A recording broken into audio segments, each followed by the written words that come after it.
నమస్తే, welcome to BRK news. నేను మీ Madhu. Beyond the హెడ్లైన్స్కి స్వాగతం.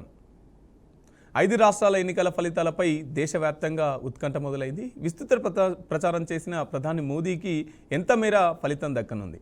అధికార కూటమిపై విపక్షాల అస్త్రాలు పనిచేయనున్నాయా? ఓటర్ల తీర్పుపై మరికొన్ని గంటల్లో స్పష్టత రానున్నది. ఇవాళ ఉదయం 8 గంటల నుంచి ఓట్ల లెక్కింపు ప్రారంభం జరగనుంది. పశ్చిమ బెంగాల్, కేరళ, అస్సాం, తమిళనాడు, పుదుచ్చేరిలో కౌంటింగ్. పుదుచ్చేరిలోని ఫలితాలపై తీవ్ర ఆసక్తి. ఎగ్జిట్ పోల్స్ అంచనాలు నిజమవుతాయా అని ఉత్కంఠ. కౌంటింగ్ కేంద్రాల్లో భారీ భద్రతా ఏర్పాట్లు. క్యూఆర్ కోడ్ ఆధారిత ఐడి కార్డులతో ఈసీ కొత్త విధానం. ఇక మరి కాసేపట్లో ఈ ఎలక్షన్ కౌంటింగ్ స్టార్ట్ కాబోతున్నది. వెస్ట్ బెంగాల్, అస్సాం, తమిళనాడు, పుదుచ్చేరి, కేరళ ఈ 5 రాష్ట్రాలలో ఇప్పుడు మరి కాసేపట్లో ఎలక్షన్ సంబంధించి ఓటర్ కౌంటింగ్ జరగబోతున్నది. ఇక వెస్ట్ బెంగాల్ చూసుకుంటున్నట్లయితే టీఎంసీ వర్సెస్ బీజేపీ అన్నట్టుగా కనిపిస్తూ ఉన్నది. ఇక అంటే ఎగ్జిట్ పోల్స్ వచ్చిన సమాచారం మేరకు టీఎంసీ ముందంజగా ఉన్నట్టు తెలుస్తూ ఉన్నది.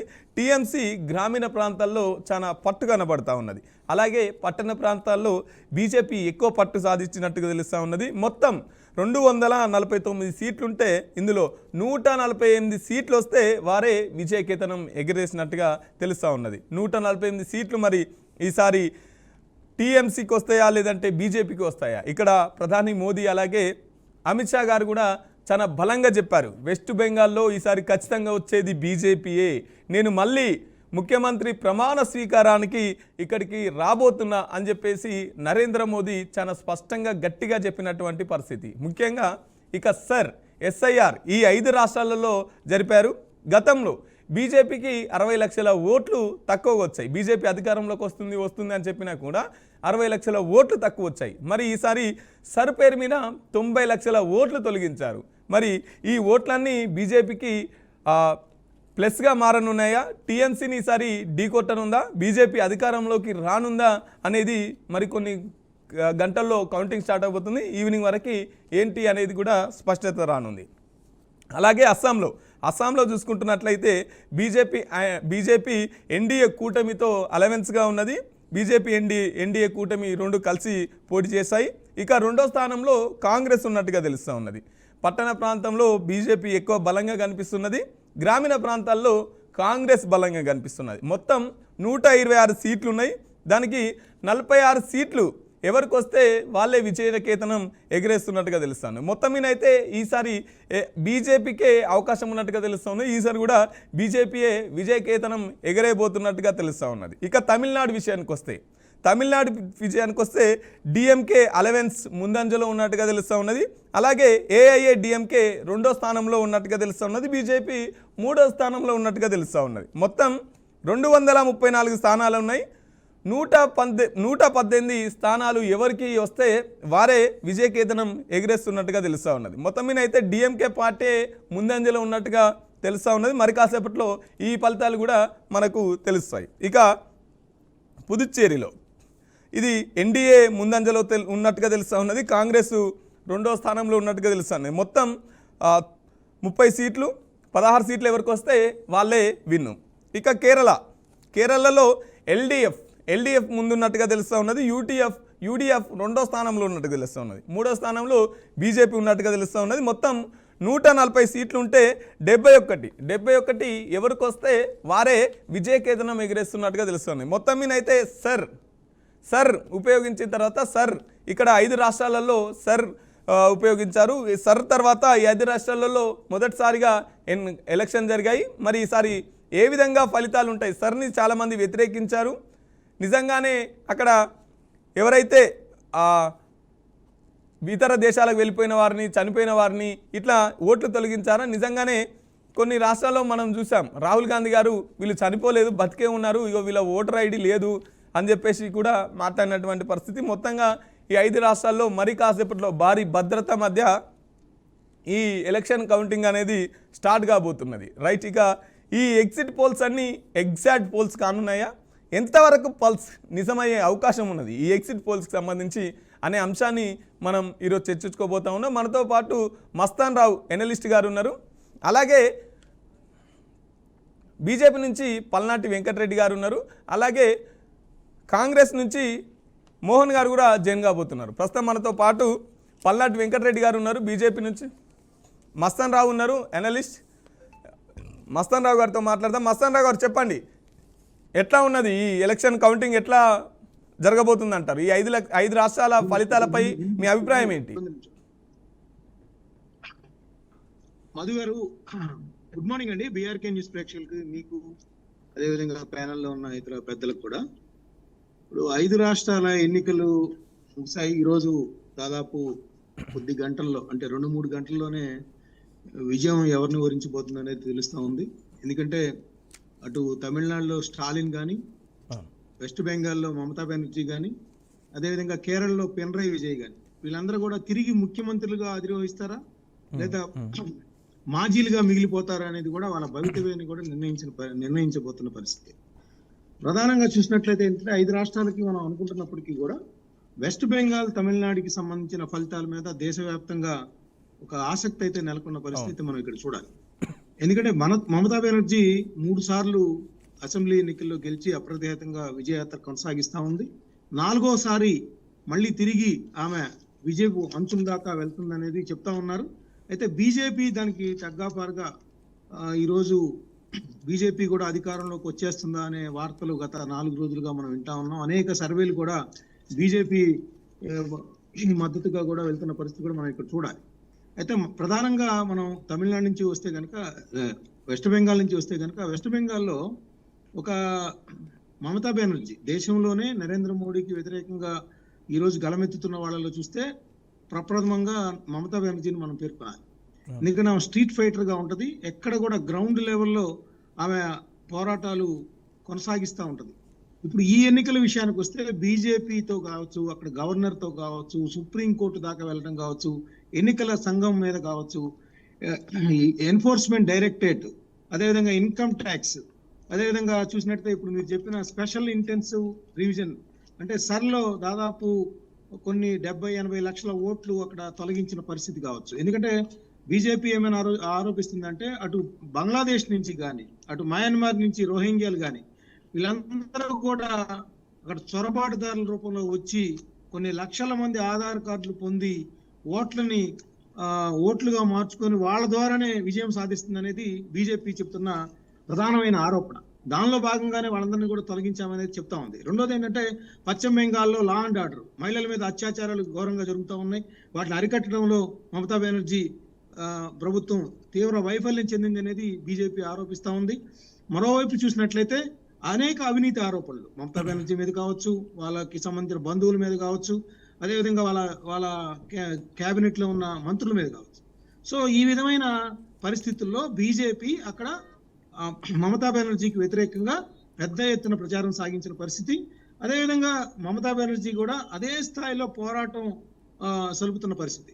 సో ఈ నేపథ్యంలో ఇద్దరికీ కూడా, అంటే కొన్ని సర్వే సంస్థలేమో బీజేపీ అధికారంలోకి వస్తుందని, కొన్ని సర్వే సంస్థలేమో లేదు మమతా బెనర్జీకే 200 పైగా స్థానాలు వస్తాయని చెప్తా ఉన్నారు. ప్రధానంగా ఏంటంటే గత ఎన్నికల్లో లేనిది ఎప్పుడు కూడా ఇప్పుడు ఈవీఎంల మీద కూడా ఆమె ఆరోపణలు చేసిన పరిస్థితి కూడా చూడాలి. అదేవిధంగా ప్రతి కౌంటింగ్ కేంద్రం దగ్గర కూడా తృణమూల్ కాంగ్రెస్ కార్యకర్తలు కాపలా ఉండాలి. ఎందుకంటే బీజేపీ దానికి మ్యానిపులేట్ చేయడం కానీ, లేకపోతే ఈవీఎంలు ఏమైనా ట్యాంపరింగ్ చేసే అవకాశాలు ఉన్నాయని చెప్పేసి ఆమె పిలుపునిచ్చిన పరిస్థితి కూడా మనం ఇక్కడ గమనించాల్సిన అంశం. సో ఈ విధమైన పరిస్థితుల నేపథ్యంలో పశ్చిమ బెంగాల్ మీద అటు బెట్టింగ్ రాయిలు కూడా పెద్ద ఎత్తున బెట్టింగ్ కి వస్తా ఉన్నారు, అటు మమతా బెనర్జీనా బీజేపీనా. ఎందుకంటే మమతా బెనర్జీకి ఇది చాలా టైట్ ఫైట్ గా కనిపిస్తా ఉన్న పరిస్థితి. రెండో తమిళనాడులో చూస్తే, తమిళనాడు రాజకీయాలన్నీ కూడా ఎవరైతే మనకి అక్కడ సూపర్ స్టార్ విజయ్ ఉన్నాడో, ఆయన టీవీకే పార్టీ పెట్టాడో, ఆయన చుట్టూతోనే తిరుగుతున్న పరిస్థితి కూడా ఇక్కడ చూడాలి. ఎందుకంటే అటు తమిళనాడులో ప్రత్యేకమైన పరిస్థితి ఉంది. ప్రతి 5-5 సంవత్సరాలకు ఒకసారి ఒక పార్టీని మార్చి ఇంకో పార్టీకి అక్కడ పట్టం కడతా ఉంటారు ప్రజలు. జాతీయ పార్టీలకి ఏమాత్రం అక్కడ స్థానం కల్పించే పరిస్థితి కూడా ఉండదు, అటు డిఎంకేనా లేదా అన్నా డిఎంకేనా. అలాంటి పరిస్థితుల్లో అన్నా డిఎంకేతో బీజేపీ పొత్తు కుదుర్చుకున్న పరిస్థితి. స్టాలిన్ మీద ప్రభుత్వ వ్యతిరేకత ఉంటుంది. ఆ ప్రభుత్వ వ్యతిరేకత నేపథ్యంలో అన్నా డిఎంకే బీజేపీ కూటమి అధికారంలోకి రావచ్చని సర్వ విధాలా ప్రయత్నిస్తా ఉన్నారు. దానిలో భాగంగానే విజయ్కి క్రేజ్ ఉంది కాబట్టి విజయ్తో కూడా పొత్తు కుదుర్చుకుందామని బీజేపీ కూడా అనేక ప్రయత్నాలు చేసింది, కానీ విఫలమైంది. అటు విజయ్ కూడా నేను జాతీయ పార్టీలతో ఉండను, కేవలం తమిళనాడు ప్రాంత ప్రయోజనాలకి మాత్రమే నేను కట్టుబడి ఉంటానని చెప్పేసి ఆయన ఒంటరిగా పోటీ చేసిన పరిస్థితి. మనం ఇక్కడ ప్రజారాజ్యం పార్టీ 2009లో ఇక్కడ ఎట్లా అయితే మనకి కీలకమైన పాత్ర పోషించిందో, ఇటు ఆ రోజు కాంగ్రెస్ పార్టీ అపజయం పాలు కాకుండా ఆ విధంగా ఓటు అంటే ప్రజా వ్యతిరేకత ఓటుని చేల్చగలిగింది. అదే విధంగా ఈ రోజు విజయ్ కూడా అక్కడ అదే పాత్ర పోషిస్తారనేది చెప్తా ఉన్నారు. ఒకవేళ హంగు గనక ఏర్పడితే విజయ్ అన్నాడీఎంకే బీజేపీ మధ్య పొత్తు కుదిర్చి ఆ విధంగా గవర్నమెంట్ ఏర్పాటు చేయాలనే తలంపు కూడా బీజేపీ అన్నాడీఎంకే కూడా చేస్తున్నారు. అయితే స్టాలిన్ మాత్రం మాకు కేవలం మేము చేసిన ప్రజా సంక్షేమ కార్యక్రమం మమ్మల్ని తిరిగి అధికారంలోకి తెస్తాయనేది స్టాలిన్ ధీమాగా వ్యక్తం చేస్తా ఉన్న పరిస్థితి. మరోవైపు క్యాంపు రాజకీయాలు కూడా తలెత్తే అవకాశం ఉంది. ఎవరు గెలిచినా కూడా తాను అక్కడ క్యాంపు ఏర్పాటు చేశాను, అక్కడికే రావాలి, ఎవ్వరూ కూడా సంబరాల్లో కానీ ఎక్కడా కూడా పాల్గొనొద్దని విజయ్ కూడా అక్కడ ప్రత్యేకంగా పిలిపించిన పరిస్థితి కూడా మనం చూడాల్సిన పరిస్థితి. రెండోది, ఇక కేరళ విషయానికి వస్తే పినరయి విజయ్ అక్కడ 2 సంవత్సరాల పాటు 2 టర్ముల పాటు అటు అధికారంలో కొనసాగుతున్న పరిస్థితి ఎల్డీఎఫ్. కానీ అనేక అవినీతి ఆరోపణలు వచ్చినాయి. సాక్షాత్తు ముఖ్యమంత్రి పినరయి విజయ్ మీదే అవినీతి ఆరోపణలు వచ్చాయి. అదేవిధంగా గోల్డ్ స్మగ్లింగ్ చేస్తున్న ఒక మహిళకు సంబంధించి కూడా ఆరోపణలు, ఆయనకు సన్నిహితంగా మెలిగారన్న ఆరోపణలు. అదేవిధంగా శబరిమల ఆలయానికి సంబంధించిన దాతలు కొన్ని కిలోల కొద్ది బంగారం ఇస్తే ఆ బంగారాన్ని తస్కరించారనేది హిందువుల మనోభావాలు దెబ్బతీసిన పరిస్థితి కూడా మనం ఇక్కడ చూడాలి. రెండోది, శబరిమల ఆలయంలో మహిళల ప్రవేశం నుంచి కూడా పెద్ద ఎత్తున వివాదం చెలరేగింది. అది ఇప్పుడు సుప్రీంకోర్టులో పెండింగ్ లో ఉన్న పరిస్థితి. ఇలాంటి అనేక పరిస్థితుల నేపథ్యంలో ఎల్డీఎఫ్ కి పరాజయం తప్పదనేది అనేక సర్వే సంస్థలు చెప్తున్న పరిస్థితి. ఎందుకంటే కమ్యూనిస్టు పార్టీలు దేశంలో ఉన్న ఏకైక రాష్ట్రం కేరళ అనే ఇప్పుడు మిగిలింది. బీజేపీ కూడా కమ్యూనిస్టులు అనే వాళ్ళు ఇండియాలో ఉండకుండా చూడాలనే ఒక ధ్యేయంతో పనిచేస్తా ఉంది. అక్కడ తాను గెలవకపోయినా పర్లేదు, కాంగ్రెస్ గెలుపుకి సహకరించారనేది కూడా రాజకీయ ఎత్తుగడలో భాగంగా బీజేపీ వ్యూహం పన్నింది అనేది కూడా చెప్తా ఉన్నారు. అక్కడ యూడిఎఫ్ అంటే కాంగ్రెస్ మద్దతు ఉన్న యూడిఎఫ్ తిరిగి అధికారంలోకి రానుందని చెప్పేసి అనేక మెజారిటీ సర్వే సంస్థలు చెప్తున్న పరిస్థితి. ఇక అస్సాం కానీ పుదుచ్చేరి కానీ చూస్తే ఇప్పుడు ఏదైతే బీజేపీ ప్రభుత్వాలు అక్కడ ఉన్నాయో తిరిగి అవే ప్రభుత్వాలు అక్కడికి వస్తాయనేది సర్వే సంస్థలన్నీ చెప్తా ఉన్నారు. కేవలం 10-11 గంటల కల్లా మనకి మూడంతా అర్థమైపోతుంది. ఎవరు గెలుస్తారు, ఎవరు ఓడతారు అనేది కూడా దేశ ప్రజలందరూ ఆసక్తిగా గమనిస్తా ఉన్నారు. ఆసక్తికి పటాపంచలు చేస్తూ మనకి 11 గంటల కల్లా టోటల్ గా విజయం ఎవరి వైపు, మూడు ఎటువైపు ఉంటుంది, అటు బీజేపీ వైపు ఉంటుందా లేదా స్టాలిన్ కానీ లేదా మమతా బెనర్జీ కానీ విజయం సాధించే అవకాశాలు ఉన్నాయా అనేది కూడా స్పష్టమవుతుంది. మధు రైట్, మరోసారి బీజేపీ జెండా ఎగరబోతున్నట్టుగా తెలుస్తూ ఉన్నది. ఇది హైట్రిక్ కొట్టబోతున్నట్టుగా తెలుస్తూ ఉన్నది. అలాగే పాండిచ్చేరిలో కూడా సేమ్ ఎన్డీఏ ముందంజలో ఉన్నట్టుగా తెలుస్తూ ఉన్నది. ఇక టఫ్ అంటే ఒక వెస్ట్ బెంగాల్, తమిళనాడు, కేరళ కూడా ఇటు యూడిఎఫ్ కాంగ్రెస్ మద్దతుతో ఉండి కూడా 2వ స్థానంలో ఉన్నట్టుగా కనిపిస్తూ ఉన్నది. ఎల్డీఎఫ్ అయితే ఇంతకుముందు సార్ గారు అన్నట్టు పినరయి విజయన్ గారి మీద చాలా ఆరోపణలు వచ్చినాయి. మరి ఈసారి ఎవరు ముఖ్యమంత్రి అవుతారు అనేది చూడాలి. ఇక తమిళనాడు దీనికి సంబంధించి ఎలక్షన్లో సంబంధించి టీవీకే విజయ్ కొత్త పార్టీ పెట్టారు.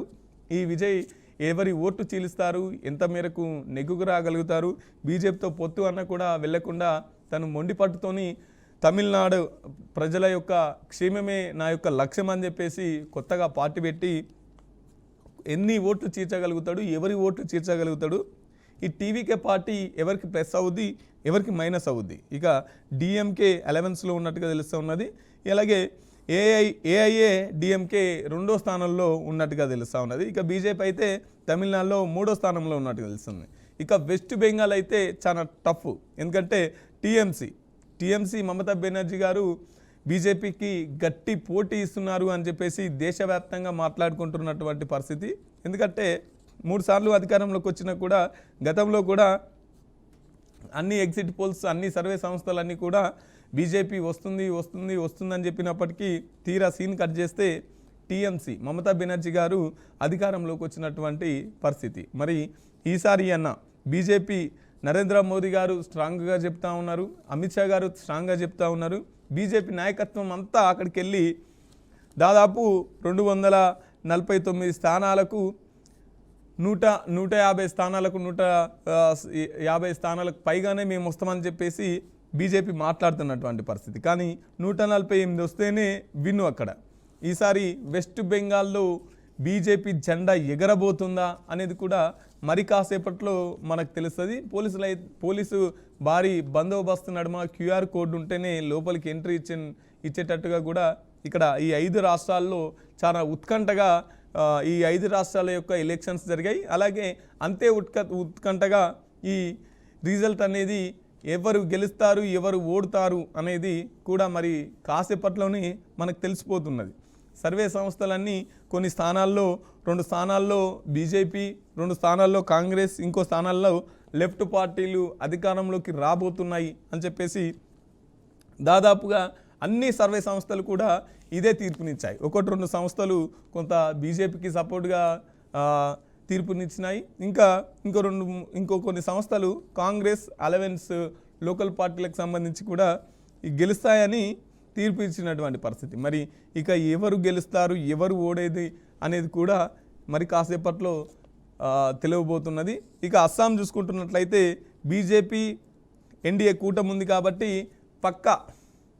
పక్కా ఇక్కడ అస్సాంలో కాషాయం జెండా ఎగురుతుంది అని చెప్పేసి మనకు ఒక అంచనా వస్తున్నది.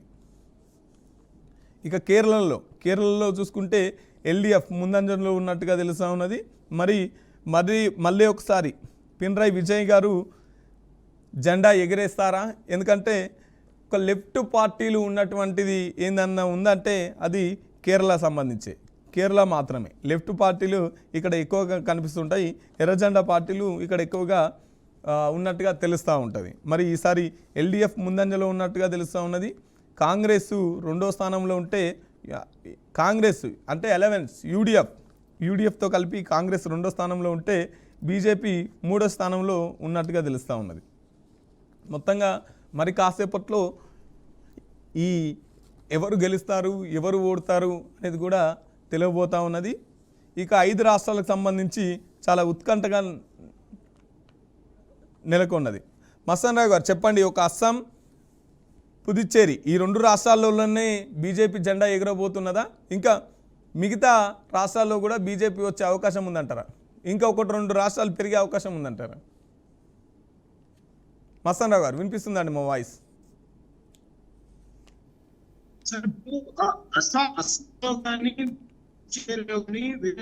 కాంగ్రెస్ పార్టీకి ఏమాత్రం అవకాశం లేదు. చూస్తే బీజేపీ ఖచ్చితంగా 2 రాష్ట్రాలను గెలుచుకునే పరిస్థితి ఉంది. 2 స్టేట్లకి సంబంధించి చూసినట్లయితే మనకి కాంగ్రెస్ పార్టీ చాలా బలహీన పడిపోయింది. ఎందుకంటే దానిలో ఎక్కువ మంది నాయకులు కూడా బీజేపీలో చేరిన పరిస్థితి. అదేవిధంగా పుదుచ్చేరికి సంబంధించి బీజేపీ ప్రస్తుతం అధికారంలో ఉంది, తిరిగి అదే అధికారాన్ని నిలబెట్టుకునే అవకాశాలు కూడా కనిపిస్తా ఉన్నాయి. ఇక మిగతా 3 రాష్ట్రాల విషయానికి రైట్, ఇక మనకు కాంగ్రెస్ నుంచి తులసిరెడ్డి గారు జాయిన్ అయ్యారు. తులసిరెడ్డి గారు జూమ్లో సిద్ధంగా ఉన్నారు. తులసిరెడ్డి గారితో మాట్లాడే ప్రయత్నం చేద్దాం. తులసిరెడ్డి గారు చెప్పండి, ఈ 5 రాష్ట్రాలకు సంబంధించి ఇక ఈసారి వెస్ట్ బెంగాల్లో చాలా టఫ్ కనిపిస్తూ ఉన్నది. టీఎంసీ వర్సెస్ బీజేపీ అన్నట్టుగా తెలుస్తూ ఉన్నది.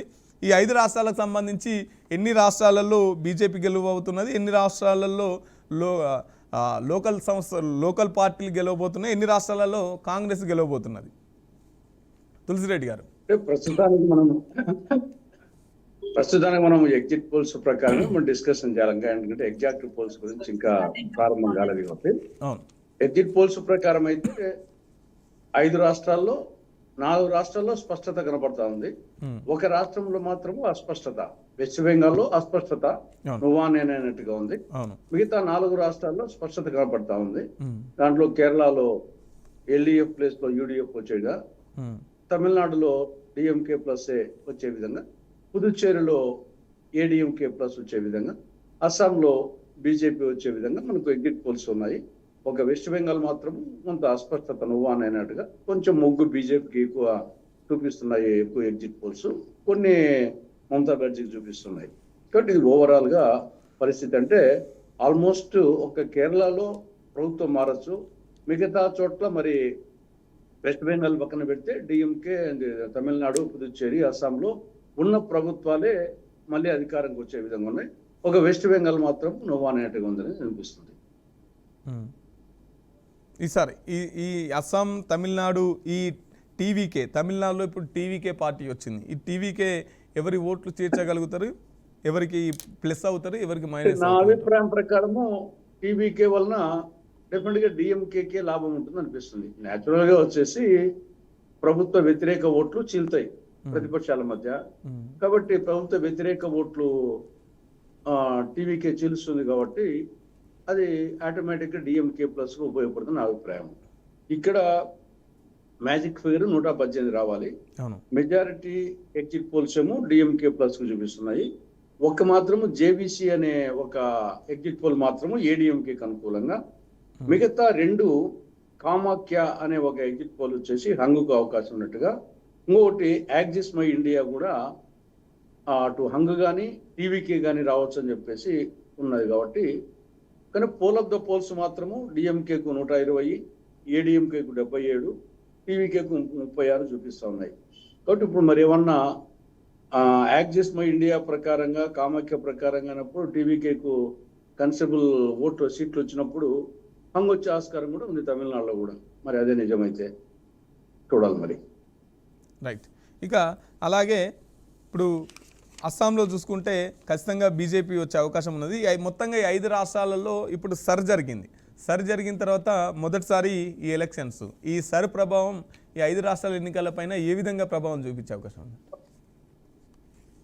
నేను అనుకోవడము సర్ది వచ్చేసి మెయిన్గా చనిపోయిన వాళ్ళ ఓట్లు, తర్వాత వలసపోయిన వాళ్ళ డబుల్ ఎంట్రీ, ట్రిపుల్ ఎంట్రీ ఇవే మెయిన్గా పోయింది. కాబట్టి దానివల్ల ఎవరికి అనుకూలము ఎవరికి వ్యతిరేకం అనేది నేను పెద్దగా అనుకోవడం లేదు.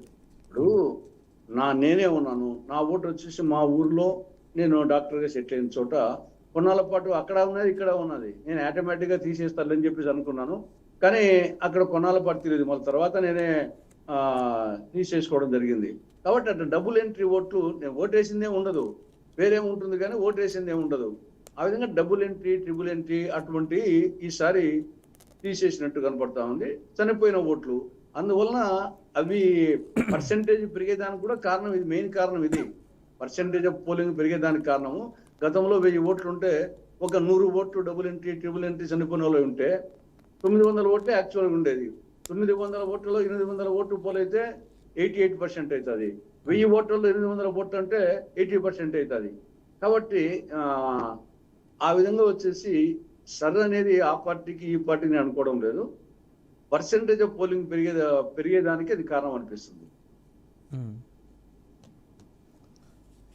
ఇక కేరళకు సంబంధించి మళ్ళీ పినరయి విజయన్ గారు ముఖ్యమంత్రి అయ్యే అవకాశం ఉందంటారా? అక్కడ ఎక్కువ ఎగ్జిట్ పోల్స్ మాత్రం మెజారిటీ ఎగ్జిట్ పోల్స్ ఆ విధంగా అనిపించలేదు. ఈసారి యూడిఎఫ్ఏ వచ్చేట్టుగా అనిపిస్తుంది. అక్కడ టోటల్ ఓట్స్ ఏమో 140, మ్యాజిక్ ఫిగర్ 71 రావాలి. మెజారిటీ ఎగ్జిట్ పోల్స్ యూడిఎఫ్ కు చూపిస్తున్నాయి. అక్కడ మనము పోల్ ఆఫ్ ద పోల్స్ చూస్తే ఎల్డిఎఫ్ కు 60, యూడిఎఫ్ కు 75, బీజేపీకి 4 చూపిస్తున్నాయి. కొన్ని పీపుల్ ఇన్సైట్ అనేది మాత్రము బీజేపీ కూడా 0.14 వరకు రావచ్చు అని చూపిస్తా ఉంది. అప్పుడు బీజేపీకి ఆ ఫిగర్ వస్తే వచ్చినా ఆశ్చర్యపోవాల్సిన అవసరం లేదు. కాబట్టి ప్రస్తుతానికేమో మెజారిటీ యూడిఎఫ్ కు చూపిస్తున్నాయి, కానీ ఒకటి మాత్రము బీజేపీకి చూపిస్తుంది. కాబట్టి కొన్ని సీట్లు వచ్చే ఆస్కారం ఉందనేది ఆ ఒక్కదాన్ని బట్టి తెలుస్తుంది. మిగతా అన్ని యూడిఎఫ్ కే చూపిస్తున్నాయి. కాబట్టి ఎల్డిఎఫ్ రాకపోవచ్చు. ఏ రాష్ట్రాల్లో వచ్చే అవకాశం ఉందంటారు? వచ్చే అవకాశము ప్రస్తుతానికి మా ఎగ్జిట్ పోల్స్ ప్రకారం చూస్తే ఎక్కడా లేదు. కానీ ఒకవేళ వచ్చే అవకాశం ఉండేది కేరళలో బీజేపీ సీట్లు పెరిగితే కేరళలో కూడా రావచ్చు. డిఎంకే తమిళనాడులో టీవీకే సీట్లు పెరిగితే విజయన్కి పెరిగితే ఆడాహంగు రావచ్చు. తర్వాత పుదుచ్చేరిలో ఆడ విజయన్కి వచ్చేసి కొన్ని సీట్లు 4-5 చిన్న రాష్ట్రం కాబట్టి ఒక 30 కాబట్టి ఒక 4-5 సీట్లు విజయన్కి వచ్చాయనుకోండి ఆడాహంగు రావచ్చు. తర్వాత వచ్చేసి అస్సాంలో మాత్రం ఆ పరిస్థితి కనిపించలేదు, ఆడ క్లీన్ కట్ ఉంది. వెస్ట్ బెంగాల్లో కూడా మనము పోల్ ఆఫ్ ద పోల్స్ చూస్తే బీజేపీకి 143 అండ్ తృణమూల్కి 142 చూపిస్తున్నారు. కాబట్టి 148 రావాలి యాక్చువల్గా అక్కడ. కాబట్టి అక్కడ కాంగ్రెస్ లెఫ్ట్ కొంచెము ఒక 10-20 సీట్లు తెచ్చుకుంటే అక్కడ కూడా వచ్చినా ఆశ్చర్యపోవాల్సిన అవసరం లేదు. ఒక అస్సాం మాత్రము క్లియర్ కట్ గా కనపడుతుంది. కానీ మిగతా 4 చోట్ల హంగు వస్తుందని కాదు, కానీ ఛాన్సెస్ ఆర్ దేర్. పుదుచ్చేరి ఏమన్నా ఎన్డీఏకు షాక్ ఇచ్చే అవకాశం ఉందంటారా? పుదుచ్చేరి మరి ఎగ్జిట్ పోల్ ఇప్పుడు అక్కడ ఉండే టోటల్ సీట్స్ 30, మ్యాజిక్ ఫిగర్ 16 రావాలా. పోల్ ఆఫ్ ద పోల్ వరకు చూస్తే ఏడీఎంకే కూటమికి 20, డిఎంకే కూటమికి 8, అదర్స్ 2. ఇక్కడ చూస్తే ప్రస్తుతానికేమో ఎగ్జిట్ పోల్స్ ప్రకారంగా రంగస్వామి నేతృత్వంలో ఏడీఎంకే ప్లస్కి వచ్చే అవకాశాలు కనపడుతున్నాయి. కానీ చిన్న రాష్ట్రం కాబట్టి దీనికి కూడా పదం మరి ఎక్కువ 30 గాను 20 చూపిస్తున్నాయి. ఏడీఎంకే ప్లస్లో 16 రావాలా, 20 చూపిస్తున్నాయి. ఒక విజయానికి వచ్చేసి 4 సీట్లు పెరిగాయి అనుకోండి, అప్పుడు హంగు వచ్చే ఆస్కారం ఉంది. ప్రస్తుతానికేమో మెజారిటీ పోల్స్ ఏడీఎంకే ప్లస్గా చూపిస్తున్నాయి. హంగు వచ్చిన ఆస్కారం ఉంది, నువ్వు అనేట్టుగా కూడా ఆస్కారం ఉంది. రైట్, మస్తానరావు గారితో మాట్లాడదాం. మస్తానరావు గారు చెప్పండి, ఇక అస్సాం, పుదుచ్చేరి ఈ 2 రాష్ట్రాలలోనే కాషాయం జెండా ఎగరనుందా? మిగతా రాష్ట్రాలకు ఏమన్నా విస్తరించనుందా? మీ వాయిస్ మ్యూట్లో ఉందండి మస్తానరావు గారు.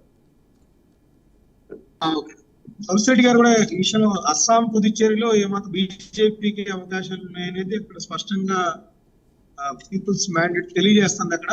ఎందుకంటే అక్కడ ప్రచార సరళి కానీ, కాంగ్రెస్ పార్టీ అభ్యర్థులు కానీ, లేదంటే అక్కడ ప్రజల రియాక్షన్స్ మూడంతా కూడా బీజేపీ ప్రభుత్వం తిరిగి అధికారాన్ని నిలబెట్టుకుంటాయనే సమాచారమే మనకి ఉంది.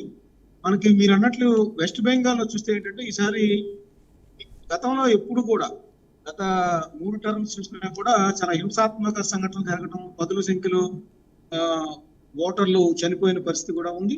ఈసారి ఒక్కళ్ళు కూడా చనిపోకుండా హింసాత్మక సంఘటనలు అయితే నామినల్ గా జరిగాయి, కానీ టోటల్ గా చూస్తే చాలా ప్రశాంత వాతావరణంలో జరిగినట్టుగా కూడా మనం చూడొచ్చు. అయితే బీజేపీ తన శక్తియుక్తులన్నింటినీ కూడా సిబిఐ రూపంలో, ఎన్ఫోర్స్మెంట్ డైరెక్టరేట్ రూపంలో, ఎలక్షన్ కమిషన్ తో కుమ్మక్కైందనే ఒక ఆరోపణలను కూడా మూటట్టుకుని మనం చూడాలి. చాలా మంది అక్కడ మిలిటరైజేషన్ అంటే మిలిటరీని ఎక్కువ సంఖ్యలో దింపి వాళ్ళ ద్వారా ప్రభావితం చేస్తున్నారనేది కూడా తృణమూల కాంగ్రెస్ నాయకులు ఆరోపణలు చేస్తా ఉన్నారు. సో ఇప్పుడు చూడాలి, అంటే నిజానికి ప్రజలు గనక మద్దతు ఉంటే ఈ మిలిటరైజేషన్ కావచ్చు,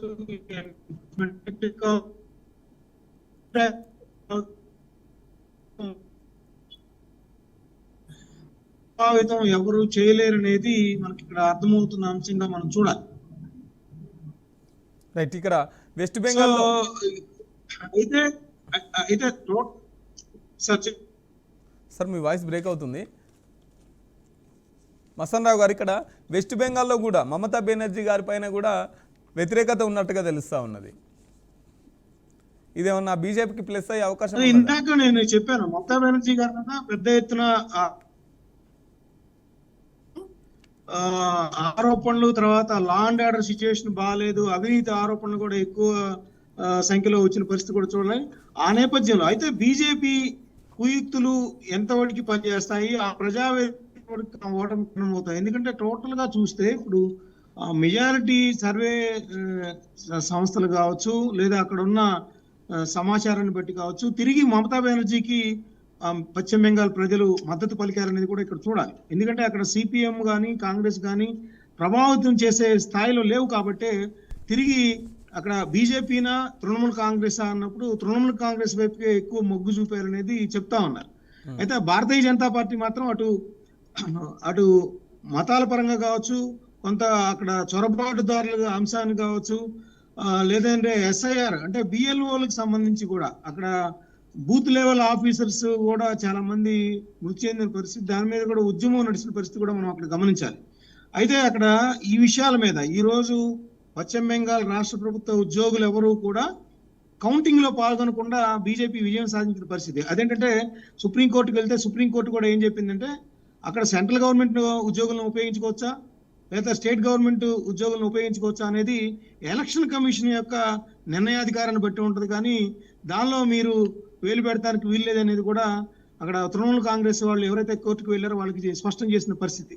సో ఇవన్నీ నేపథ్యంలో నిన్నటి నుంచి ఒక 2 రోజుల నుంచి చూస్తే మమతా బెనర్జీ కూడా కొంత ఆందోళన వ్యక్తం చేస్తా ఉంది. ఈవీఎంలు ట్యాంపరింగ్ కావచ్చు, లేకపోతే అక్కడ ఎక్కడైతే స్ట్రాంగ్ రూమ్లు ఉన్నాయో ఈవీఎంలు భద్రపరిచిన స్ట్రాంగ్ రూమ్ల దగ్గర కూడా బీజేపీ కుయుక్తులకు పాల్పడుతుంది అనేది కూడా ఆరోపణలు చేస్తా వస్తుంది.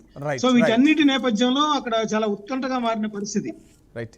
తులసిరెడ్డి గారు, మీరు చెప్పండి, ఇక్కడ తమిళనాడులో అలాగే కేరళలో ఇక వెస్ట్ బెంగాల్లో ఈ మూడింటి దగ్గరనే చాలా టఫ్ ఉన్నట్టుగా తెలుస్తూ ఉన్నది. ఇక వెస్ట్ బెంగాల్లోనూ అయితే చాలా టఫ్ ఉన్నట్టుగా తెలుస్తూ ఉన్నది. మమతా బెనర్జీ గారి మీద చాలా వ్యతిరేకత కూడా ఉన్నది. ఈసారి ఈ వ్యతిరేకత బీజేపీకి ఏమైనా కలిసి వచ్చే అవకాశంగా ఉంటుందంటారా? రెండు ఉన్నాయి. ఇక్కడ మీరు చెప్పినట్లు 15 సంవత్సరాలుగా అధికారంలో ఉంది టీఎంసీ, ఆవిడే ముఖ్యమంత్రిగా ఉంది కాబట్టి న్యాచురల్గా 15 సంవత్సరాలు ఉన్నప్పుడు కొంత పాతొక రోత కొత్తొక వింత అనేది ఏగిలి మార్పు, మామూలు రైతులు పంట మార్పిడి చేసినట్టు ఒక ఆ మార్పు కోరుకోవడం అనేది ప్రజల్లో సహజంగా ఉంటుంది. 15 సంవత్సరాలు అయింది కాబట్టి అది ఒక మమతా బెనర్జీకి అది ఒక నెగిటివ్ పాయింట్ గా పనిచేస్తా అనుకుంటుంది. రెండవది ఏమైనా ఎంఐఎం ఓట్స్, ఎంఐఎం వచ్చేసి మరి కరెక్ట్ గా తెలియదు కానీ ఓట్లు కన్నా చీల్చింటే అది మైనారిటీ ఓట్లు చీల్చే అవకాశం ఉంటుంది. కానీ మైనారిటీలో కొంత మమతాకు అడ్వాంటేజ్ ఉంది. ఆ మైనారిటీ ఓట్లు చీల్స్తే కొంచెం వాడికి నెగిటివ్ రావచ్చు. ఇక్కడ బీజేపీకి సంబంధించి ఏమన్నా హిందూ పోలరైజేషన్ ఆడ ఆ విధంగా కొంత జనరల్ గానే ఉంది. కొంచెం అది మరీ తీవ్ర స్థాయిలో ఉంటే మాత్రము హిందూ పోలరైజేషన్ కొంత బీజేపీకి ఉపయోగపడే అవకాశం ఉంది. ఇక్కడ అట్ ది సేమ్ టైం మమతాకున్న అడ్వాంటేజ్ ఏమంటే మైనారిటీలు, మహిళలు, పేదలు ఆవిడకు అనుకూలంగా ఉన్నట్టుంది. రెండవది బెంగాల్ ప్రైడ్ అనేది ఇక్కడ వచ్చేసి సీఎం పిఎం మధ్య పోటీ ఉన్నట్టుంది. అక్కడ స్థానికంగా బీజేపీ నాయకులు కంటే కూడా ప్రధానమంత్రికి, ముఖ్యమంత్రికి పోటీ అని అన్నప్పుడు న్యాచురల్గా వచ్చేసి కొంత మమతా బెనర్జీకి అడ్వాంటేజ్ వచ్చే అవకాశం ఉంది. తర్వాత మొదటి నుండి ఆవిడ మా మాటి మానుష్ అనే నినాదం అంటే తల్లి, తర్వాత ప్రజలు, ఇవి వచ్చేసి ఆవిడ మొదటి నుండి ప్రచారం చేస్తుంది. అది కంటిన్యూ చేస్తా ఉంది. తర్వాత ఆవిడ మహిళలకు సంబంధించి కొన్ని మంచి పథకాలు అమలవుతున్నాయి ఆల్రెడీ. లక్ష్మీ బండార్ పథకం అని, కన్యాశ్రీ ప్రకల్ప పథకము, ఆ పథకాలు మహిళల్లో బాగా ప్రభావితం ఉన్నాయి. కాబట్టి ఆవిడకు మహిళల్లో, మైనారిటీల్లో, పేదల్లో అడ్వాంటేజ్ ఉంది. కానీ ఒక్కటేమంటే 15 సంవత్సరాల అధికారం ఉంది కాబట్టి న్యాచురల్గా ప్రభుత్వ వ్యతిరేకత అనేది వచ్చింది. కాబట్టి మార్పు కోరుకుంటే ప్రజలు హిందుత్వం వచ్చేసి పతాక స్థాయిలో పనిచేస్తే ఆవిడకి ఇబ్బంది అవుతుంది, లేకుంటే కానీ ఆవిడ గెలిచే అవకాశాలు ఉంటాయి. రైట్. మనతో పాటు పల్నాటి వెంకటరెడ్డి గారు బీజేపీ నేత జాయిన్ అయ్యారు. వెంకటరెడ్డి గారు, మీరు చెప్పండి, ఈ 5 రాష్ట్రాలలో ఏ రాష్ట్రాలలో బీజేపీ వచ్చే అవకాశం ఉన్నది?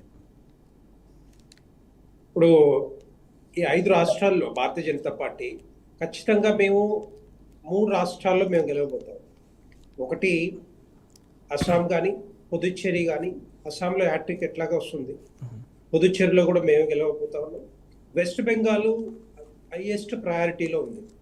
ఫోకస్ అంతా కూడా భారతదేశం అంతా కూడా, భారతదేశ ప్రజలు కూడా దాని మీదనే చూస్తూ ఉన్నారు. సో భారతీయ జనతా పార్టీ కూడా ఫోకస్ అంతా కూడా వెస్ట్ బెంగాల్ మీద ఉంది. ఎందుకంటే మనకు తెలుసు మమతా బెనర్జీ 3 సార్లు గెలిచిన తర్వాత కూడా అక్కడ ఎక్కడ కూడా డెవలప్మెంట్, వెల్ఫేర్ అంటూ ఏది కనపడట్లేదు. అక్కడ అరాచకాలు, అగాత్యాలు అవే జరుగుతూ ఉన్నాయి తప్పితే మనం చూసాం రకరకాల సంఘటనలు ఏ విధంగా అన్కంట్రోల్డ్ ఇష్యూస్లో కూరుకుపోయిందో వెస్ట్ బెంగాల్ మనందరికి తెలుసు. అదేంటంటే ఆమె ఒక ఇదే ఇండియా నేనేగా ఒక నియంతలాగా పరిపాలిస్తూ ఉంది. కాబట్టి అక్కడ ప్రజలందరూ కూడా ఈసారి మనం చూసాం ఓటు బ్యాంక్ కూడా, ఓటు పర్సెంటేజ్ కూడా ఏ విధంగా పెద్ద ఎత్తున పెరిగిందో. దగ్గర దగ్గర 92% పైన ఫస్ట్ ఫేజ్ కానీ, సెకండ్ ఫేజ్లో కానీ మహిళలు కానీ, యువత కానీ ముందుకొచ్చి భారతీయ జనతా పార్టీకి ఓటేయాలనే ఆలోచనతోటి అంతా కూడా ఓటేసినట్టు కనపడతా ఉంది. మనకు సర్వే సంస్థలు కూడా మెజారిటీ సర్వే సంస్థలన్నీ కూడా ముఖ్యమైనవి, అవన్నీ కూడా భారతీయ జనతా పార్టీకి అవకాశం ఉంది. డెఫినెట్గా భారతీయ జనతా పార్టీ అధికారంలోకి వస్తుందనే ఆలోచన అందరు కూడా సర్వే సంస్థలు కూడా ఇచ్చాయి. సో ఆ విధంగానే, ఎందుకంటే ఈ నార్త్, సౌత్, వెస్ట్ బెంగాల్లో చూస్తే మన జరిగిన ఒక 2 జిల్లాలు మాత్రం కొంత మమతా బెనర్జీకి కొద్దిగా ఎక్కువ పట్టు ఉంటుంది. ఎందుకంటే ఈ పరగనాల జిల్లాలో ఏవైతే 24 పరగనాలు సౌత్ కానీ, నార్త్ కానీ ఏదైతే ఉన్నాయో అక్కడ చాలా వరకు బంగ్లాదేశీయులు ఆ బార్డర్ దాటి వచ్చి అక్కడ ఏదైతే నివసిస్తా ఉన్నారో వాళ్ళకందరికీ కూడా ఐడి కార్డులు, ఓటర్ కార్డులు, ఆధార్ కార్డులు, రేషన్ కార్డులు అన్ని ఇచ్చి వాళ్ళని పెంచి పోషిస్తుంది. ఇది పెంచి పోషిస్తా సో ఆ విధంగా కొంత అక్కడ ఉండొచ్చు ఏం కానీ, but most of the time west Bengal అంతా చాలా వరకు భారతీయ జనతా పార్టీకి ఓట్లేసి గెలిపిస్తారని మేము అనుకుంటాము. డెఫినెట్ గా మేము గెలుచుకునే అవకాశాలు ఉంటాయి. ఇక మీకు అస్సాం గురించి చూస్తే హేమంత్ బిశ్వ శర్మ గారు ఏ విధంగా అక్కడ వర్క్ చేస్తా ఉన్నారు, ఆ పూర్ పీపుల్ కూడా ఏ విధంగా బీదరికం నుంచి బయటకు తీసుకొస్తా ఉన్నారు, ఏ విధంగా డెవలప్ చేస్తా ఉన్నారు, రకరకాల కంపెనీస్ ఏ విధంగా ఎస్టాబ్లిష్ అవుతా ఉన్నాయి, ఆ క్రమంలో చాలా మందికి ఉద్యోగాలు ఎట్లా వస్తా ఉన్నాయి, ఇవన్నీ కూడా మనం చూస్తా ఉన్నాం. కాబట్టి హ్యాట్రిక్ దిశగా అస్సాం కూడా భారతీయ జనతా పార్టీ గెలవబోతా ఉంది. దాంట్లో ఎట్టి పరిస్థితుల్లో ఎవరికి కూడా డౌట్ లేదు. క్లియర్ మెజారిటీ, క్లియర్ మ్యాండేట్ అక్కడ కనపడతా ఉంది. అస్సాం ఒక అభివృద్ధి దిశలో దూసుకుపోతా ఉంది. చెప్పాలంటే అభివృద్ధి దిశలో దూసుకుపోతా ఉంది. వారికి చేసే కాన్సన్ట్రేషన్ కానీ వాళ్ళ మీద ప్రజలకి ఏ విధంగా ఉపయోగపడాలి. ఎందుకంటే భారతదేశంలో భారతీయ జనతా పార్టీ 19 రాష్ట్రాలు, 2 కేంద్ర ప్రాంతాల్లో ఏ విధంగా అయితే మేము పనిచేస్తా ఉన్నామో ఆ పాలిత ప్రాంతాల్లో ఎక్కడ కూడా మాకు తగ్గే అవకాశాలు ఉండవు. ఎందుకంటే ఆ విధంగానే ముందుకు పోతా ఉన్నాం. అంటే మాకు ఒకటే ఒక లక్ష్యం ఏంటంటే అంత్యోదయ సిద్ధాంతం.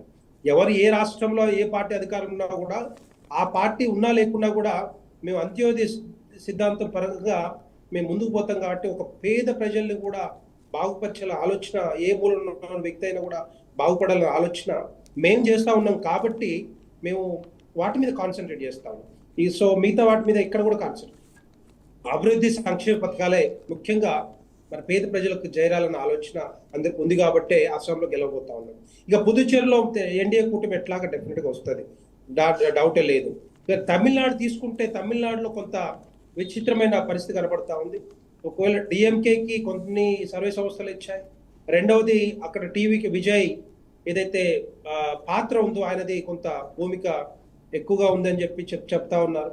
సో ఎన్ని సీట్లు వస్తాయి ఏంటి అనేది వారు వచ్చిన తర్వాత, రిజల్ట్స్ వచ్చిన తర్వాత తెలిసే అవకాశాలు.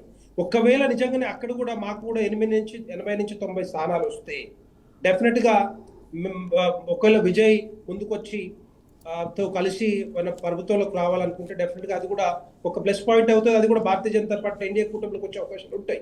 సో 5 స్థానాల్లో 5 రాష్ట్రాల్లో సో అది కూడా ఉండే అవకాశాలు ఉంటాయి.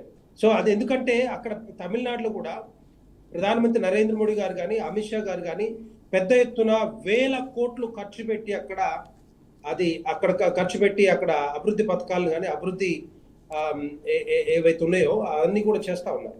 ఇప్పుడు ఆయన డిఎంకే ఏం మాట్లాడినా కూడా, భారతీయ జనతా పార్టీ విమర్శించినా కూడా, భారతీయ జనతా పార్టీ ప్రభుత్వాన్ని విమర్శించినా కూడా ఎక్కడ కూడా అభివృద్ధి ఆగట్లేదు. అక్కడ 1000 కోట్లు ఖర్చు పెట్టి ఈ మధ్య కూడా వెళ్ళొచ్చారు. సో ఆ విధంగా తమిళనాడు రాష్ట్రాన్ని కూడా ముందుకు తీసుకెళ్లాలనే ఆలోచన భారతీయ జనతా పార్టీకి ఉంది.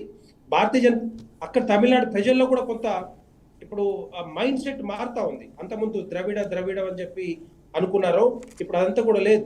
అక్కడ కూడా మారుతా ఉంది. అక్కడ కూడా ప్రజలందరూ కూడా మారుతా ఉన్నారు. మాకు ఓటు బ్యాంక్ పెరుగుతా ఉంది. అంతకుముందు సీట్లు లేకుంటే లాస్ట్ టైం ఒక 4 సీట్లు వచ్చినాయి. ఆ విధంగా ముందుకు పోతా ఉంది భారతీయ జనతా పార్టీ తమిళనాడు రాష్ట్రం. ఇప్పటికి కాకపోయినా ఎప్పటికైనా కూడా తమిళనాడు రాష్ట్రం కూడా భారతీయ జనతా పార్టీ ఖాతాలో డెఫినెట్ గా పడుతుంది. అది మాత్రం ఎవరికి డౌట్ లేదు. డిఎంకేలు కానీ మిగతా పార్టీలు కానీ వచ్చే అవకాశాలు కనిపించవు.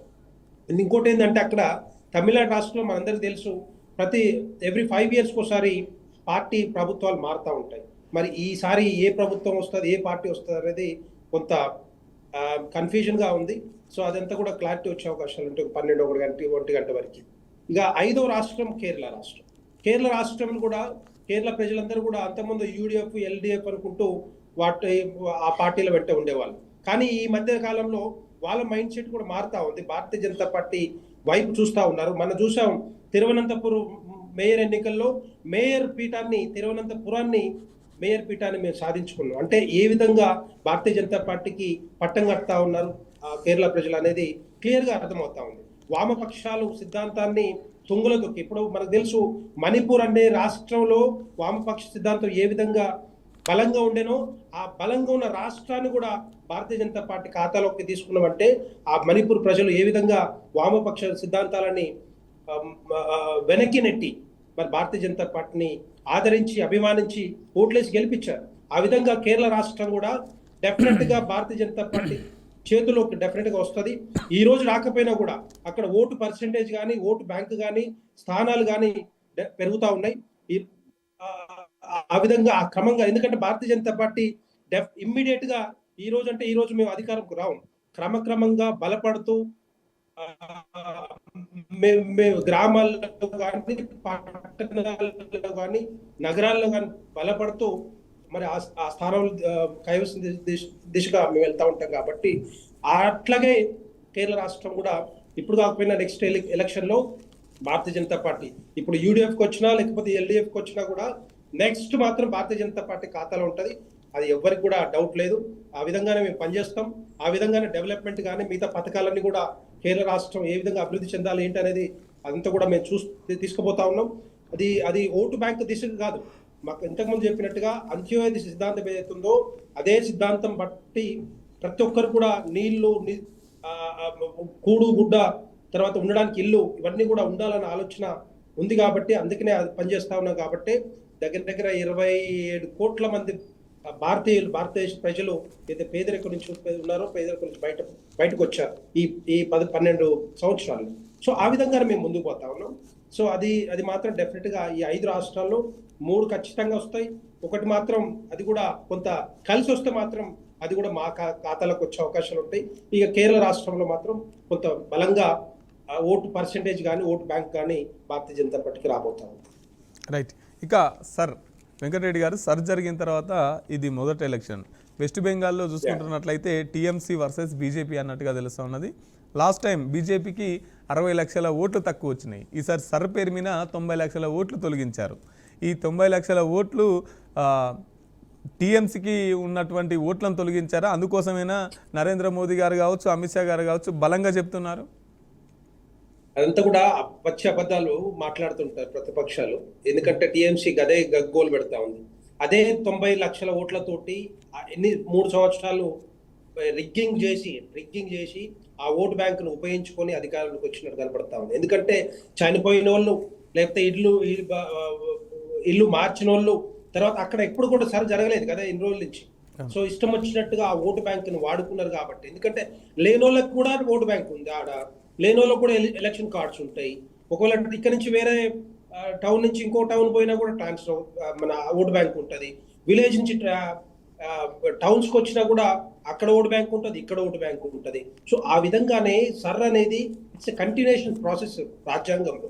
ఆ రాజ్యాంగంలో కంటిన్యూషన్ ప్రాసెస్ ని తీసుకెళ్తా ఉన్నారు ఎలక్షన్ కమిషన్. దాన్ని కొంతమంది వ్యతిరేకిస్తా ఉన్నారు. ఇట్లాంటి వాళ్ళు అంటే దాన్ని ఉపయోగించుకొని మేము అధికారంలోకి రావాలనే ఆలోచన ఉంటుంది. కాబట్టే మమతా బెనర్జీ దాన్ని వ్యతిరేకిస్తా ఉంది. సో సర్ అనేది ప్రతి 10 yearsకి ఒకసారి జరగాల్సిందే డెఫినెట్ గా. అది ఎన్ని రాష్ట్రాల్లో ఎవరు అపోజ్ చేసినా కూడా అది ఇట్స్ కంటిన్యూషన్ ప్రాసెస్. ఆ రాజ్యాంగంలో రాసింది కాబట్టి చేసుకుంటూ పోతున్నాయి. ఎందుకంటే చాలా వరకు చనిపోతారు, ఆ చనిపోయిన వాళ్ళకి కూడా ఓటు బ్యాంక్ ఉంటుంది. అదే వాడుకొని రిగ్గింగ్ చేసే అవకాశాలు ఉంటాయి, పొద్దున వాదాన్ని వాడుకునే అవకాశం ఉంటాయి, ట్రాన్స్ఫర్స్ ఉంటాయి, రకరకాల ఇష్యూస్ ఉంటాయి.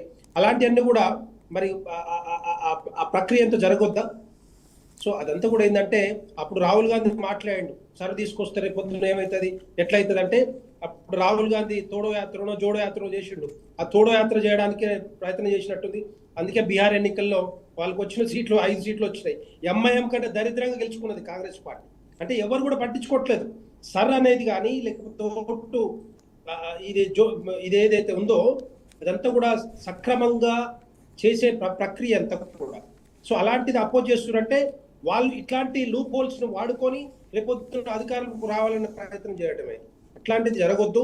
డెఫినెట్ గా అన్ని రాష్ట్రాల్లో సరి జరగాల్సిందే. ఎవరైతే ఎక్కడైతే అన్నెసరీ ఓట్స్ కానీ లేకపోతే ఏదైతే చనిపోయిన వాళ్ళు ఉన్నాయో అవన్నీ కూడా తీసేయాల్సిందే. ఒక లిస్టు రావాల్సిందే. అది కూడా తెలంగాణ రాష్ట్రంలో జరగబోతా ఉంది. ఇవన్నీ కూడా జరగాల్సింది తప్పకుండా. అంతా కూడా పచ్చి అబద్ధాలు మాట్లాడతాం. రైట్. తులసిరెడ్డి గారు మీరు చెప్పండి. ఇక చివరిగా ఈ 5 రాష్ట్రాల ఎన్నికలకు సంబంధించి ఎగ్జిట్ పోల్స్ అన్ని ఎగ్జాక్ట్ పోల్స్ ఎంత మేరకు అవుతాయి, ఎంత మేరకు హంగ్ వచ్చే అవకాశం ఉంది? రైట్. మస్తాన్ రావు గారు మీరు చెప్పండి. ఈ 5 రాష్ట్రాల ఎన్నికలకు సంబంధించి ఎగ్జిట్ పోల్స్ ఎంతవరకు ఎగ్జాక్ట్ పోల్స్గా మారనున్నాయి? ఇప్పుడు మనకి 5 రాష్ట్రాల్లో ఉన్న పరిస్థితులు, అక్కడ ఉన్న రాజకీయ పరిస్థితులు కానీ, అక్కడ ఉన్న అలయన్స్లు కానీ అన్ని చూస్తే మనకి తమిళనాడులో కొంత ఏదైనా డిఎంకేకి వ్యతిరేకంగా ప్రజా వ్యతిరేకత కనుక ఉన్నట్లయితే కొంత టీవీకే పార్టీకి, అదేవిధంగా Bharatiya Janata party and AIADMK పొత్తుకు అవకాశాలు అయితే అక్కడ కనిపిస్తా ఉన్న పరిస్థితి మనం చూడాలి. అదేవిధంగా వెస్ట్ బెంగాల్లో కూడా, వెస్ట్ బెంగాల్లో ఏదైనా బీజేపీకి ఏమైనా తక్కువైతే ఓ 10-15 స్థానాలు ఏమైనా కాంగ్రెస్ పార్టీ గెలుచుకుంటే ఆ విధంగా అక్కడ హంగు ఏర్పడే అవకాశాలు ఉంటాయి. అంటే ఒకవేళ తృణమూల్ కాంగ్రెస్ కి పూర్తి స్థాయి మెజారిటీ, ఎందుకంటే 200 మ్యాజిక్ ఫిగర్ ఏదైతే ఉందో ఆ మ్యాజిక్ ఫిగర్ ని అందుకోకపోతే కనుక ఖచ్చితంగా అక్కడ కూడా అందొచ్చే అవకాశాలు ఉంటాయి. అయితే ఇట్లాంటి పరిస్థితులు ఈ 2 రాష్ట్రాల్లో తక్కువగా ఉంటానని చెప్తారు. ముఖ్యంగా ఇక్కడ కేరళ విషయానికి వస్తేనేమో అది యూడిఎఫ్ వైపు మొగ్గు చూపుతున్నట్టుగా అనేక సర్వే సంస్థలు చెబుతున్నాయి. అక్కడ హంగుకి అవకాశం లేదనేది కూడా చెప్తా ఉన్నారు. ఇక అస్సాం కానీ, అటు పుదుచ్చేరి కానీ బీజేపీ క్లియర్ కట్ మెజారిటీ వచ్చే అవకాశాలు అయితే అక్కడ కనిపిస్తున్నాయి అనేది మొదటి నుంచి కూడా. అక్కడ కాంగ్రెస్ పార్టీ చేతులెత్తేసింది, అటు అక్కడ టీవీకే పార్టీ, ఇక్కడ పుదుచ్చేరిలో టీవీకే కానీ, ఏఐడిఎంకే కానీ, డిఎంకే కానీ ఏమాత్రం ప్రభావం, ఎందుకంటే కేవలం 30 స్థానాలు ఉన్నాయి, 16 స్థానాలు గెలుచుకుంటే ప్రభుత్వాన్ని ఏర్పాటు చేసే అవకాశాలు ఉన్నాయి. కాబట్టి బీజేపీకి అక్కడ క్లియర్ కట్ మెజారిటీ లభించే అవకాశాలు ఉన్నాయనేది చెప్తా ఉన్నారు. ఇక్కడ మనకి అస్సాంలో 126 స్థానాలు, ఆ 126 స్థానాలు కూడా మెజారిటీ స్థానాల్లో బీజేపీ ఆధిక్యత కనబరుస్తూ ఉంది. అది అభ్యర్థుల ఎంపిక దగ్గర నుంచి చూసినా కూడా, లేదా ముఖ్యమంత్రి ప్రచార సరళి, లేదా నరేంద్ర మోడీ గారు కానీ బీజేపీ యొక్క మహారథులందరూ ప్రచారం నేపథ్యంలో చూస్తే అస్సాంలో కూడా క్లియర్ కట్ మెజారిటీ. వేరే ఎక్కడైతే ఇక్కడ మనకి తమిళనాడులో మాత్రమే కొద్దిగా హంగొచ్చే అవకాశాలు కొంత కనిపిస్తా ఉన్న పరిస్థితి చూడాలి. మిగతా అటు మెజారిటీ యూడిఎఫ్ వచ్చే అవకాశాలు ఉన్నాయి. లెఫ్ట్ ఫ్రంట్ ఓటమి తప్పదనేది కూడా, ఎందుకంటే అక్కడ ఈ రోజు చూస్తే లేటెస్ట్ అప్డేట్ మనకు చూస్తే పినరయి విజయన్ గారు ఆయన యొక్క పేరు ముందు ఆయన ముఖ్యమంత్రి అనేది తీసేసి ట్వీట్ చేసిన పరిస్థితి కూడా మనం చూడాలి. అంటే ఆయనకి అపజయం తాలూకు ఛాయలు ఏదో కనిపిస్తా ఉన్నాయి, అపజయం తాలూకు లక్షణాలు ఏదో ఆయనకి భవిష్యత్తు కనిపిస్తా ఉందనేందుకు సంకేతాలుగా అందరూ కూడా చెప్తా ఉన్నారు. అందుకని ఆయన ముఖ్యమంత్రి అనే పదాన్ని కూడా తొలగించిన పరిస్థితి కూడా ఇక్కడ మనం చూడాలి. అదేవిధంగా అక్కడ తమిళనాడు విషయానికి వస్తే మాత్రం స్టాలిన్ గారు గెలుపు మీద ధీమా వ్యక్తం చేస్తా ఉన్నారు. ఎందుకంటే ప్రజా వ్యతిరేకతనే ఏడీఎంకే కూటమి మధ్య చీల్ స్టాలిన్ తిరిగి అధికారంలో రావడం ఖాయం అనేది కూడా అక్కడ కనిపిస్తా ఉంది. వేరే వెస్ట్ బెంగాల్లో ఏంటంటే 3 సార్లు అధికారంలో ఉన్న మమతా బెనర్జీ మీద ప్రజా వ్యతిరేకత ఎంత మేరకు వచ్చింది అనేది ఇక్కడ చూడాల్సిన అంశం. అయితే వాటన్నిటిని తట్టుకొని బీజేపీతో ఫైట్ చేసిన తీరు కూడా ప్రజల హృదయాలను గెలుచుకుందనేది చెప్తా ఉన్నారు. అందుకనే ఇప్పటికీ కూడా ఆమె గెలుపు పట్ల ఏమాత్రం తగ్గట్లేదు, ఆమె ధీమా వ్యక్తం చేస్తా ఉన్నారు. ఆ 200 స్థానాలు ఖచ్చితంగా కూడా చెప్తా ఉన్నారు. సో హంగు మనం చూసినట్లయితే కేవలం తమిళనాడులోనే కొంత, మిగతా రాష్ట్రాలన్నింటిలో కూడా క్లియర్ కట్ మెజార్టీలకి అవకాశం ఉంది. అటు అస్సాంలో, పుదుచ్చేరిలో బీజేపీ, అదేవిధంగా కేరళలో యూడిఎఫ్, వెస్ట్ బెంగాల్లో వచ్చేసరికి మమతా బెనర్జీకి అవకాశం ఉందనేది చెప్తా ఉన్నారు. రైట్. థ్యాంక్ యూ అండి. ప్యానల్లో పాల్గొన్నటువంటి పెద్దలకు అందరికీ థ్యాంక్ యూ అండి. సో మరి కాసేపట్లో ఎలక్షన్స్ కౌంటింగ్ అనేది మొదలు కాబోతున్నది. ఇక కొద్దిసేపట్లోనే ఏ రాష్ట్రాల్లో ఏ పార్టీ అధికారంలోకి రాబోతున్నది, ఇక్కడ హంగు రాబోతున్నది అని కూడా పూర్తి వివరాలు మనకు కాసేపట్లో తెలియబోతున్నాయి. సో చూసాం కదండి, ఇది ఇవాల్టి బియాండ్ ది హెడ్లైన్స్. రేపు వచ్చే బియాండ్ ది హెడ్లైన్స్లో మళ్ళీ కలుసుకుందాం. అప్పటిదాకా చూస్తూనే ఉండండి బీఆర్కే న్యూస్, ఇది తెలుగుడి సత్తా. Thank you.